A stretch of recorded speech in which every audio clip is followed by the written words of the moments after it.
There was a story shared on your channel a while back about a young woman who had a disturbing encounter while on vacation at a Disney resort in South Carolina. She came across a strange man wearing a vintage Mickey Mouse mask.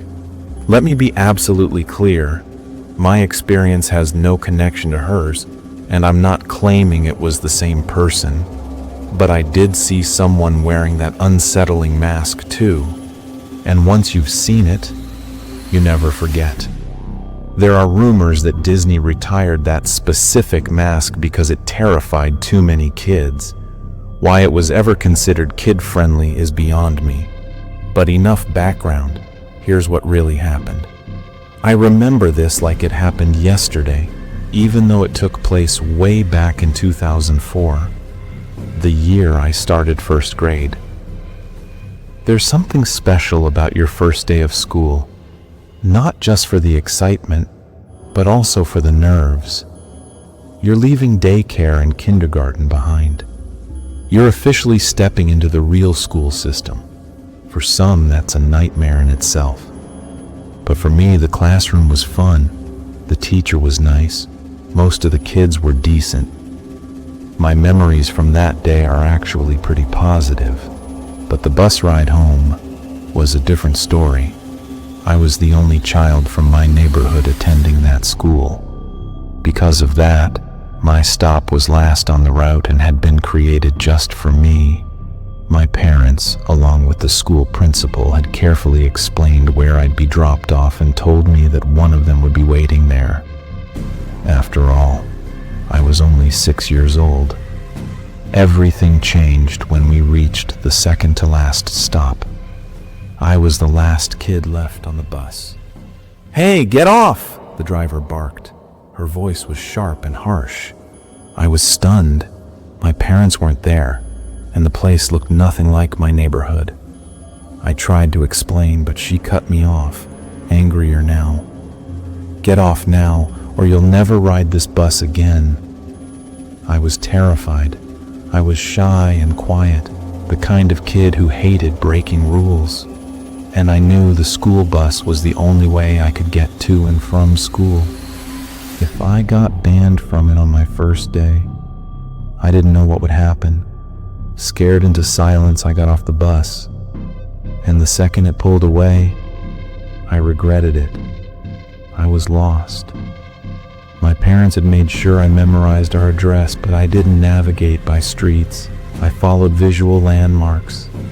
Trees, weird lawn statues, paint colors, even sidewalk cracks.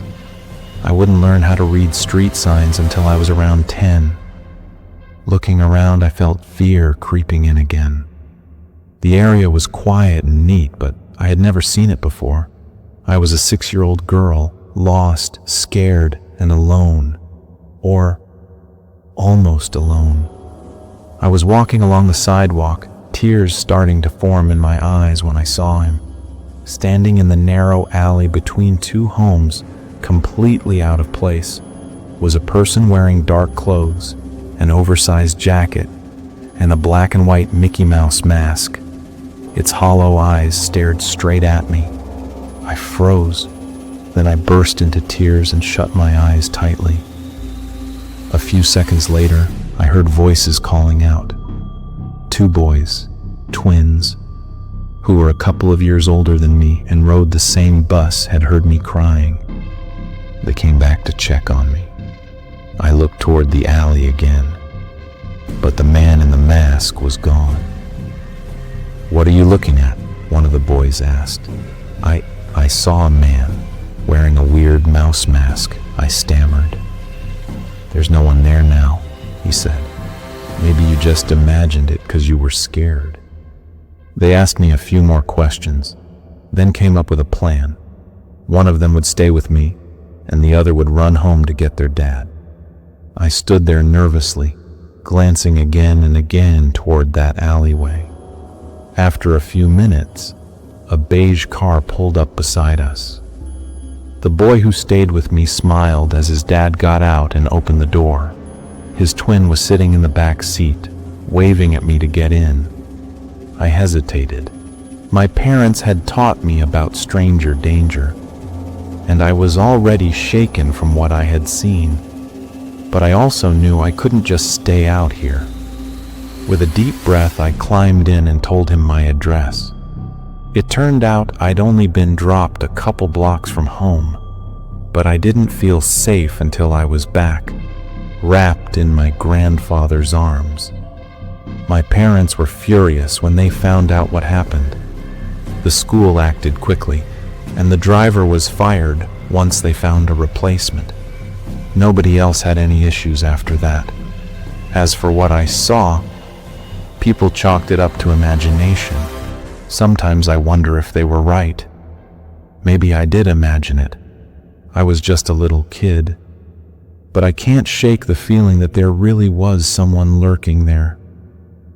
Maybe trying to break into a house, or maybe something worse. Whatever it was, to a frightened 6-year-old, it felt like a nightmare made real. That summer, I turned 12, and something huge happened in our quiet little town. A brand new water park called Aqua Blast opened. Everyone was talking about it.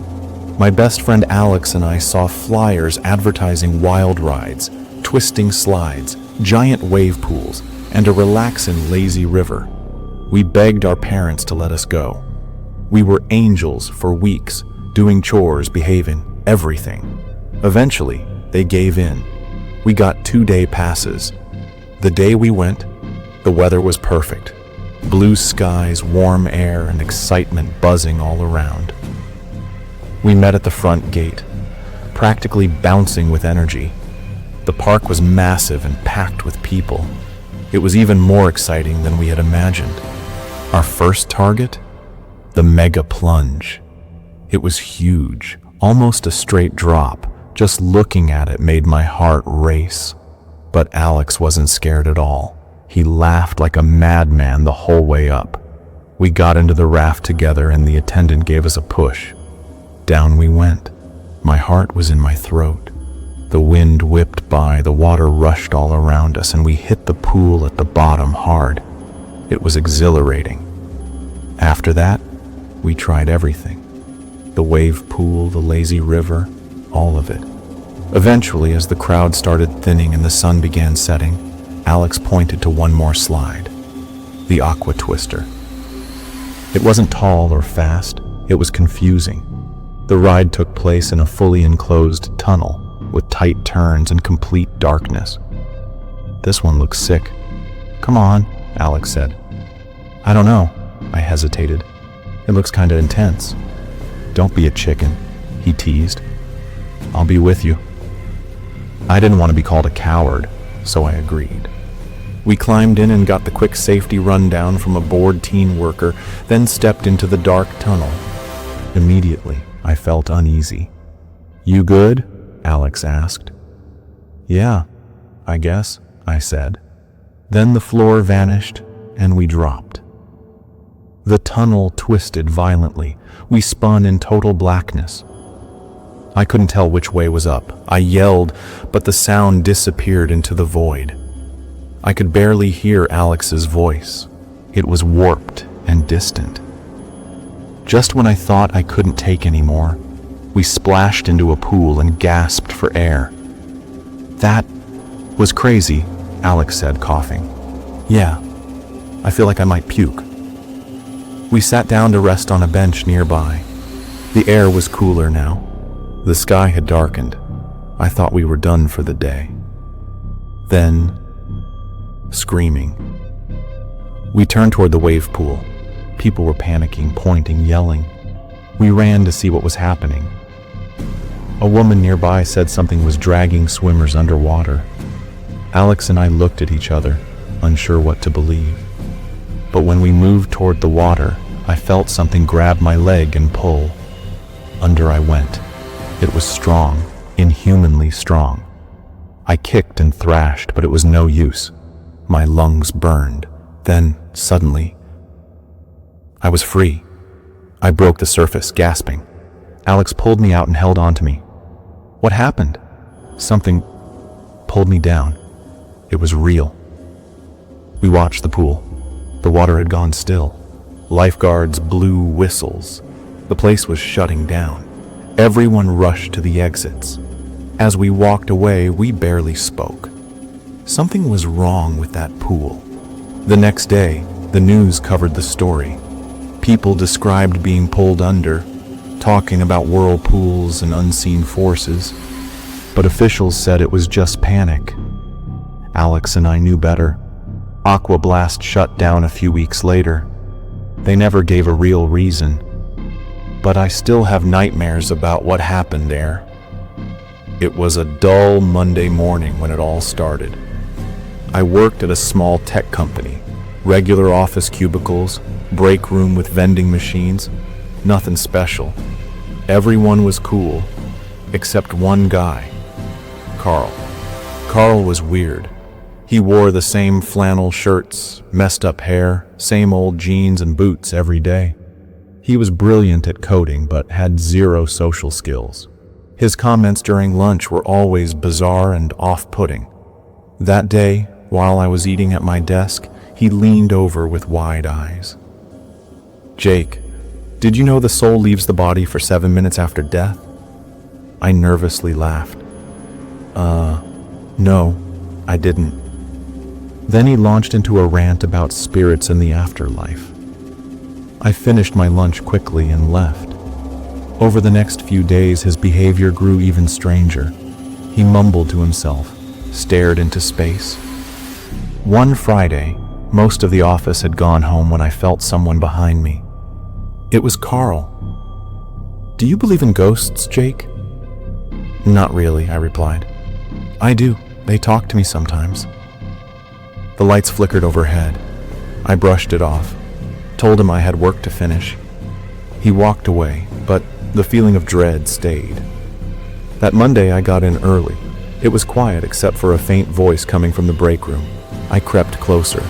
Carl was in there, alone, arms raised, whispering. "Carl?" I asked. He turned. His eyes were wild. "They're speaking to me.